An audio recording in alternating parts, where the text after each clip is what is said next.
नमस्कार, स्वागत है आपका न्यूज 18। आप देख रहे हैं, आपके साथ मैं हूं कंचन डोगरा नेगी। दिल्ली में कृषि कानूनों को लेकर किसान आंदोलित हैं। हालांकि सरकार भी लगातार किसानों से बातचीत कर रही है, उन्हें समझाने और कानून में कुछ बदलावों की बात कर चुकी है। लेकिन किसान कृषि कानूनों को वापस लेने की मांग पर अड़े हुए हैं। वहीं आपको बताएंगे, कृषि कानूनों के लेकर किसानों के हर सवाल का जवाब दिया मुख्यमंत्री त्रिवेंद्र सिंह रावत ने न्यूज 18 के साथ खास बातचीत में। तो कृषि कानून पर सरकार कह रही है कि बातचीत का हर दरवाजा खुला हुआ है, किसान अपनी मांग पर अड़े हुए हैं। वहीं कृषि कानून पर हर शंका का समाधान लाने के लिए और उस पर हर सवाल का जवाब देने के लिए हमारे साथ जुड़े हुए हैं उत्तराखंड के मुख्यमंत्री त्रिवेंद्र सिंह रावत जी। त्रिवेंद्र जी, बहुत बहुत स्वागत है आपका न्यूज 18 पर। सर, कृषि कानून को लेकर जो किसान हैं वो फसलों के न्यूनतम दाम पर गारंटी चाहते हैं। प्रदेश के मुखिया के तौर पर आपकी क्या राय है?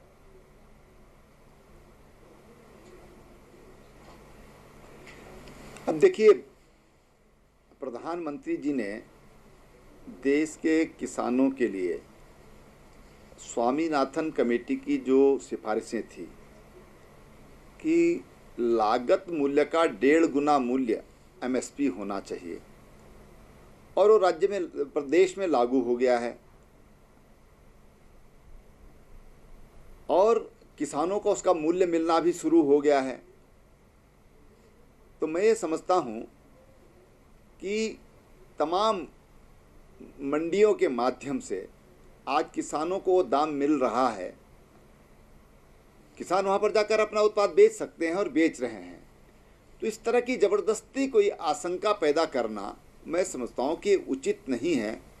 किसानों को इस तरह से वर्ग लाना ये उचित नहीं है। किसानों के साथ राजनीति नहीं करना चाहिए। हमारा किसान वो किसान है, और विशेषकर मैं कहना चाहूँगा, पंजाब हो, हरियाणा हो, पश्चिमी उत्तर प्रदेश हो, इस देश में खाद्यान्न में स्वावलंबन लाने में या हरित क्रांति का जनक रहा है ये पूरा क्षेत्र जी। और जिस तरह से माननीय प्रधानमंत्री जी ने किसानों के लिए, चाहे उनके बजट में प्रोविज़न हो, आज कृषि इंफ्रास्ट्रक्चर के लिए जो फंड की व्यवस्था की गई है, 1 लाख करोड़ की व्यवस्था की है, तमाम व्यवस्थाएं की हैं। किसानों को आज 6,000 रुपये सालाना देने का काम हमारे प्रधानमंत्री जी ने किया है। तो इस तरह की ये जो आशंकाएं पैदा की जा रही हैं, जो बरगलाने का काम हमारे विरोधी राजनीतिक दल कर रहे हैं, मैं समझता हूं कि बिल्कुल उचित नहीं है। और जो मूल्य किसानों को मिल रहा है वो उचित मूल्य मिल रहा है। जी सर, उत्तराखंड जो पहाड़ी राज्य है और यहाँ की अगर हम बात करें, खासकर पहाड़ के किसानों के लिए किसान कानून कितना फायदेमंद है?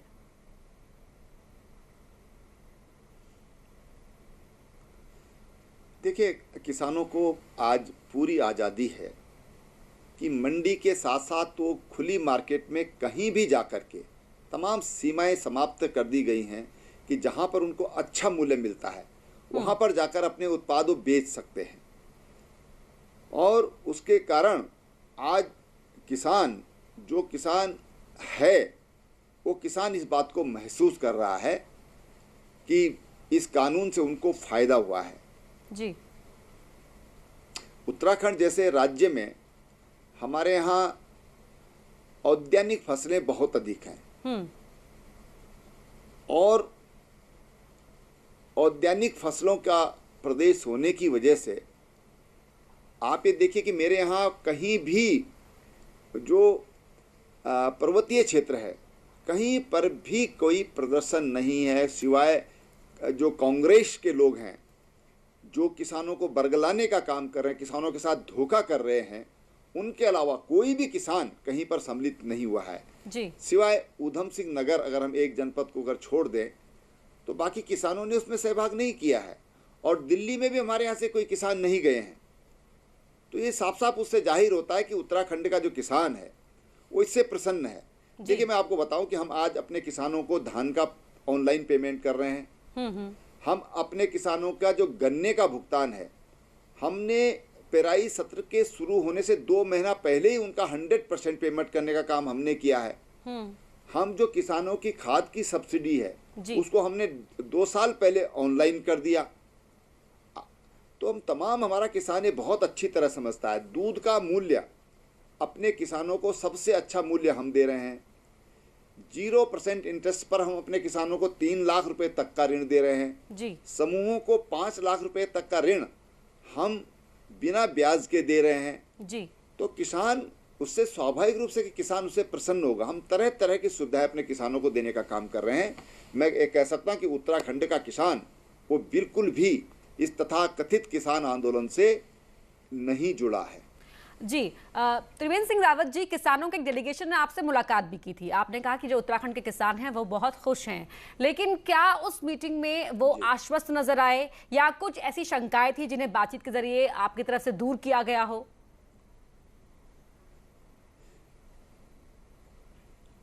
देखिए, मैंने उन किसानों से एक बात कही जी। मैंने कहा आपका एक प्राइवेट शुगर मिल के द्वारा जो बंद हो गई थी भुगतान नहीं हो रहा था। आप लोग मेरे पास आए कि हम 22,000 से अधिक किसान इस मिल से जुड़े हुए हैं, ये चालू होना चाहिए जी। हमने उस मिल को चालू किया। सरकार ने अपनी गारंटी पर उस मिल को बैंक से लोन दिया। आज वो मिल चालू हो गई और उस मिल ने भी 80% तक पेमेंट अपने किसानों का कर दिया। तो किसानों ने ये बात स्वीकार की कि हाँ, मुख्यमंत्री जो बात कह रहे हैं बिल्कुल सही कह रहे हैं। जो हमारी शुगर मिल है उसका पेमेंट हमने कर ही दिया है। किसानों को हम जो बिना ब्याज के जो ऋण उनको दे रहे हैं वो उसको सब महसूस कर रहे हैं। तो किसान हमसे मिलकर और बिल्कुल संतुष्ट भाव से गए हैं। जी। जी, त्रिवेंद्र सिंह रावत जी, शुरुआत में ही आपने कहा कि देखिए जो किसान हैं उनके मन में संशय नहीं है, लेकिन कुछ जो ताकतें हैं वो बरगलाने का काम कर रही हैं। खुफिया एजेंसियों की रिपोर्ट भी आई है कि जो प्रो लेफ्ट विंग की धारा है वो लोग हैं, उन्होंने इस पूरे आंदोलन को हाईजैक कर लिया है।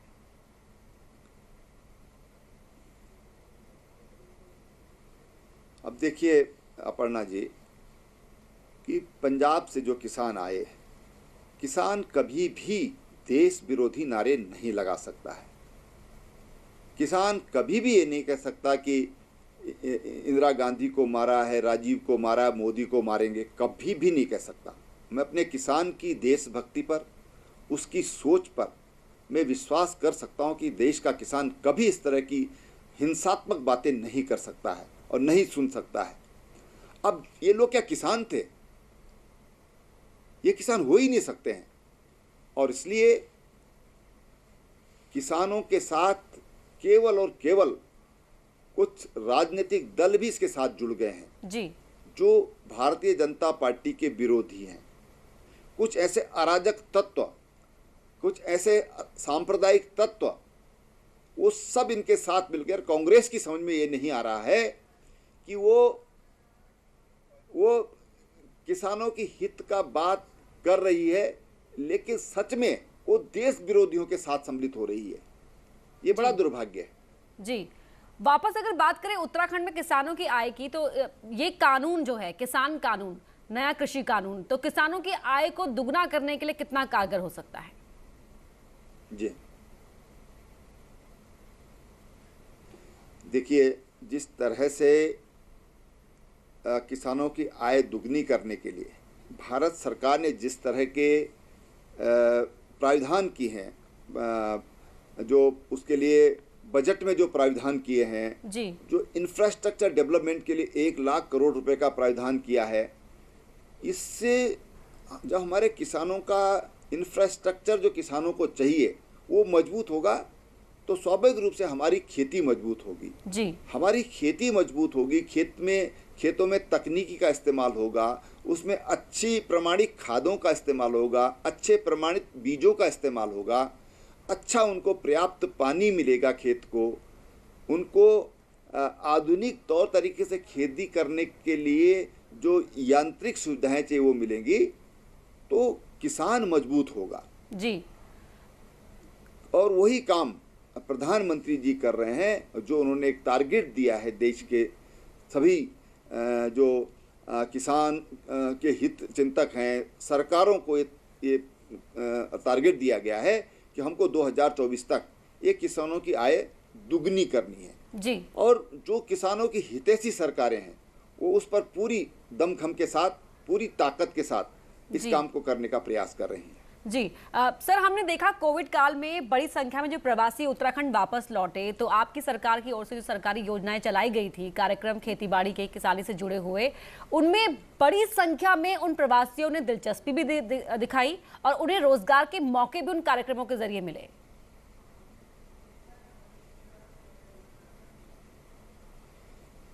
अपर्णा जी, हमारे यहाँ 33% जो वापस आए जो लोग, उनमें से 33% लोगों ने कृषि और कृषि से संबंधित जो भी कार्य हैं उनमें रुचि दिखाई है।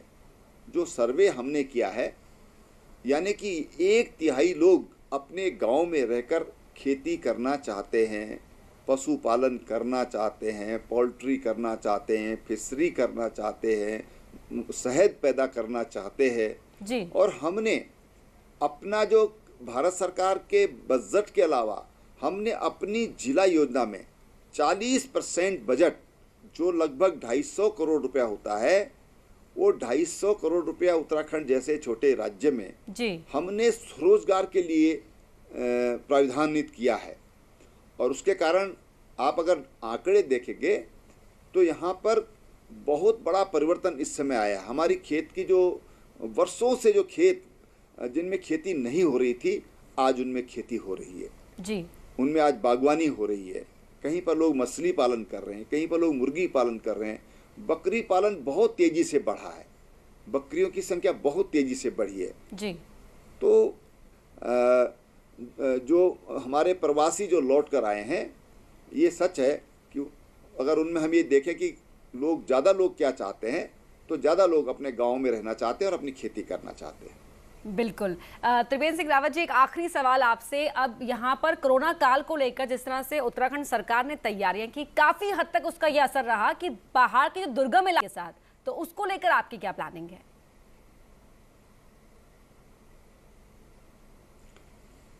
देखिए, वैक्सीन को लेकर के हमारी टास्क फोर्स प्रदेश स्तर पर, जिला स्तर पर और ब्लॉक स्तर पर ये हमारी बन गई हैं और उनकी लगातार उनकी बैठकें चल रही हैं, क्योंकि ये बहुत ही संवेदनशील काम है।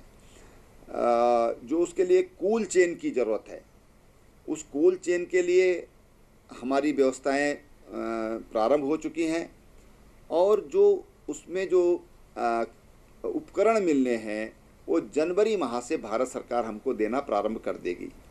तो जनवरी फर्स्ट वीक से लगभग, अब आप समझिए कि 3 सप्ताह के बाद जी वो जो कोल्ड चेन है वो हमारी स्थापित होना शुरू हो जाएगा। भारत सरकार ने उसके लिए जो मानक तय किए हैं कि कौन हमारी प्राथमिकता होगी, उस प्राथमिकता के आधार पर हम लोग वैक्सीनेशन का काम करेंगे। हाँ, मैं ये ज़रूर कहना चाहूँगा कि हमारे पास वैक्सीनेशन के लिए बहुत अच्छी टीम उत्तराखंड में है जी। बहुत अनुभवी टीम हमारे पास है और निश्चित रूप से वैक्सीन आते ही हम लोग प्राथमिकता के आधार पर और बहुत विश्वास के साथ कह सकता हूँ कि बहुत अच्छा काम यहाँ पर होगा।